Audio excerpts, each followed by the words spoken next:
Greetings, friends, and welcome back to Retro Unscripted. My name is Peter, and this is episode 16. I want to thank each and every one of you for watching, either now or in the past. As you may or may not have heard, the channel recently passed 1,000 total views, and to me, that is a great honor. So I thank you very much for watching. So, episode 16 is my first announcement video, my first appearance video, as it were. Someplace that you'll be able to find me if you happen to be going to this particular event. It's taking place during the last weekend in May, and it is at Weirs Beach, New Hampshire, at Funspot, or the American Classic Arcade Museum, which is run by Gary Vincent, who is a tremendous individual. This tournament is nothing new for me. This will be my fourth appearance and my third appearance where I'll be there all 4 days.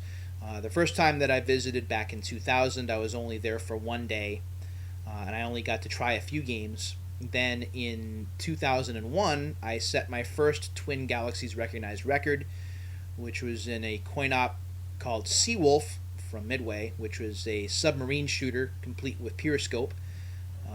I was the first person recognized to flip the score over in an arcade, meaning that the score reset from 9,900 points to 0.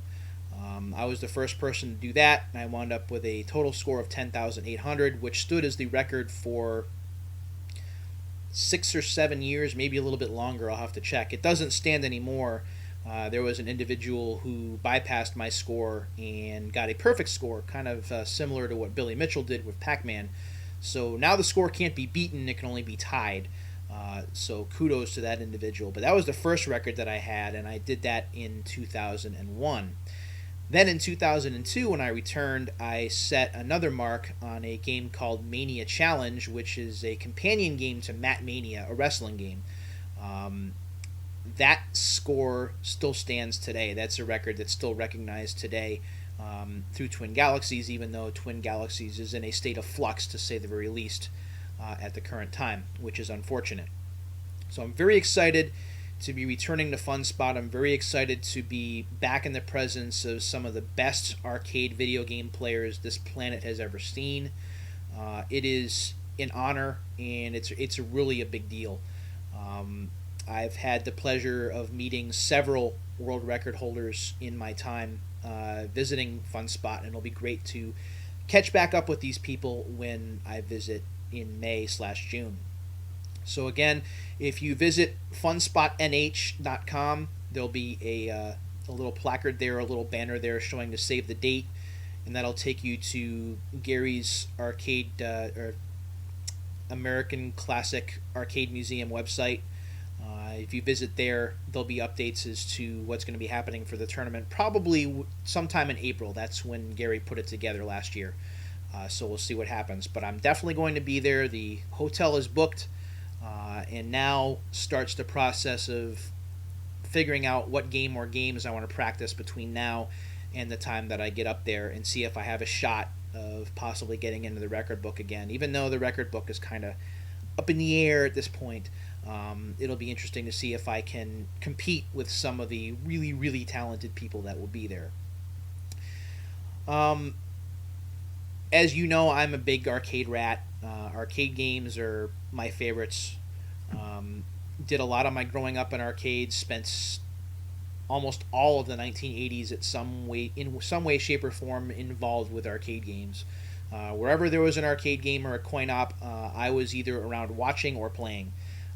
So to go back to Funspot, to go back to the Classic Arcade Museum, is really one of the highlights of my year, if not the highlight of my year professionally. The last 3 years I had thought about going, especially in 2012 and 2013. But I had opportunities which I gladly took and were very grateful to have, to be able to go to the Electronics Entertainment Expo out in Los Angeles, and I had a chance to cover that for Popzara Press when I was doing more modern writing and sales analysis stuff. So that event and the International Classic game tournament didn't really sync up too well. This tournament happens, I believe, a week or two before E3, so there's not a lot of room or time to turn that around. So now that Retro Unscripted is my main project and older games are what I cover, this is a perfect opportunity for me to go and get reacquainted with a lot of these classic games. So I'm very, very excited for that. I'm not sure what the tournament format's going to be this year. As I mentioned, Gary hasn't put up any of the specifics yet. I'll be looking forward to that in April.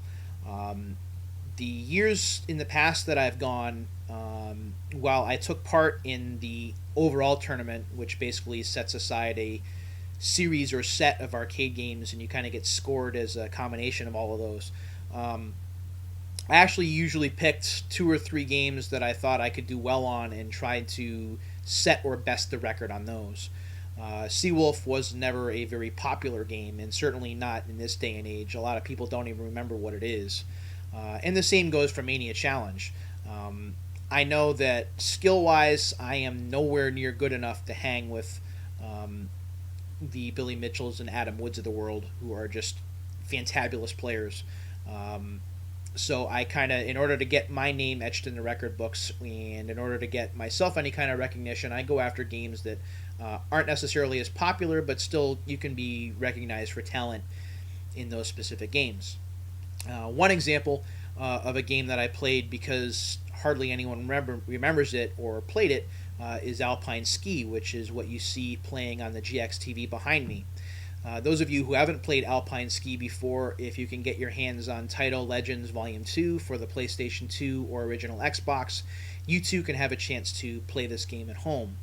Alpine Ski is basically a point A to point B game where you're kind of on a slalom going down a hill or down a mountain, and you go through flags in order to get points, while at the same time you collect points just for going down the hill as fast as you can. But the controls aren't very easy. You can expect, as you just saw behind me, to crash quite a bit when you play, and that's the way that the game is set up. I had never played it before 2002. I didn't even realize it existed, so it was neat to spend time with it when I was at Funspot last. I also had a chance to play games like Vanguard, Venture, Champion Baseball, Wheels, which is a monochromatic racing game very early on. I believe that's 1978 or 79. The best part of going to the American Classic Arcade Museum and Funspot is being able to see not only games that you clearly remember from your arcade days, but also games that you might have skipped out on or didn't even know about. One of the things that I'm most excited about during this trip is there is a series of Laserdisc full motion video games that are up there, at least according to the list that I've seen, and I'm very excited to play those. I know I'm one of like 8 people who tends to like those kind of games, but for me, with full motion video games, I remember what the world was like before and then what the world was like after they were around. And before they were around, everything was sprites, everything was kind of crudely drawn. You got the idea, but you had to use your imagination a bit more. But with full motion video and being able to see movies playing and having game action taking place on top of the movies, for example, games like Us versus Them and Firefox and Astron Belt, games like those, it added a whole new dimension to the game because you felt like you were really there. It was immersive.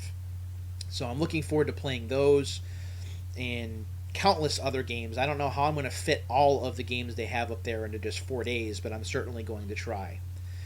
So that's the big announcement. That's what's going to be happening. I believe it's, if I remember correctly, it's May 29th through June 1st. So it would be a Thursday, Friday, Saturday, Sunday event.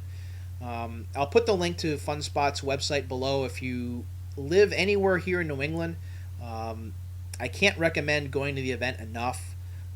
It is a great time. I don't know what the entrance fee is going to be just yet, but the entrance fee also gets you a ton of tokens to play with, and the event stretches over 4 days. So if you don't feel like playing games all 4 days, you can hit mini golf courses. I believe Funspot is a bowling alley, and there are a bunch of beautiful things up there along Lake Winnipesaukee that are worth seeing. So definitely check that out.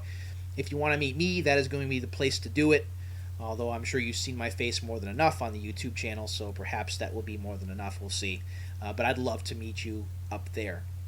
So that's the big announcement, and that is episode 16 in the books. We will be doing episode 17 on Thursday, which is in just a couple of days. But until then, I thank you all very much for watching. Again, my name is Peter, and I will see you, hey, the sun's out, on the next episode of Retro Unscripted. Take care, everybody.